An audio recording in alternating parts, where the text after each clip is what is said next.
700 പാസഞ്ചേഴ്സിനെ കൊണ്ടുപോകാൻ പറ്റിയ ഫ്ലൈറ്റ് വന്നിങ്ങനെ നിൽക്കുവാൻ, ഡബിൾ ഡെക്കർ ഫ്ലൈറ്റ്. പക്ഷേ ഇത് വന്ന് ഒരു തെറ്റായിട്ടുള്ള ഒരു ബേയിൽ, പാർക്കിംഗ് ബേയിൽ കൊണ്ട് പാർക്ക് ചെയ്ത് ഒരു ട്രക്ക് കൊണ്ട് ബാക്കിൽ വന്ന് ഈ ഫ്ലൈറ്റിനെ അറ്റാച്ച് ചെയ്ത് ബാക്കിലോട്ട് പുള്ളി ചെയ്യുക. എന്നാ നാണക്കേടാ ഇത്! 700 പാസഞ്ചേഴ്സിനെ കൊണ്ട് പറക്കുന്ന ഫ്ലൈറ്റിനെ ബാക്കിൽ ഒരു ചെറിയ ട്രക്ക് കൊണ്ടുവന്ന് അറ്റാച്ച് ചെയ്ത് പിന്നിലോട്ട് വലിക്കുക. ഇതിനെന്താ റിവേഴ്സ് ഗിയർ ഇല്ലേ? ഫ്ലൈറ്റിന് റിവേഴ്സ് ഗിയർ ഇല്ല.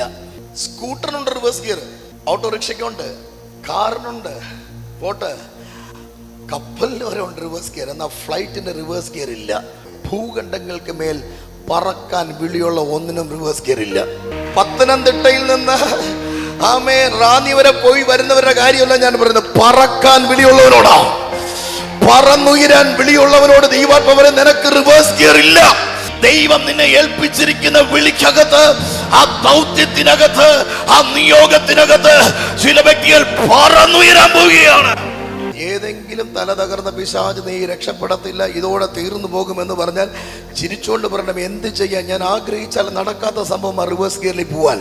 കാര്യം റിവേഴ്സ് ഗിയർ എനിക്കില്ല, പിന്നോട്ടൊരു പോക്കില്ല, മുമ്പോട്ടേ പോകത്തുള്ളൂ.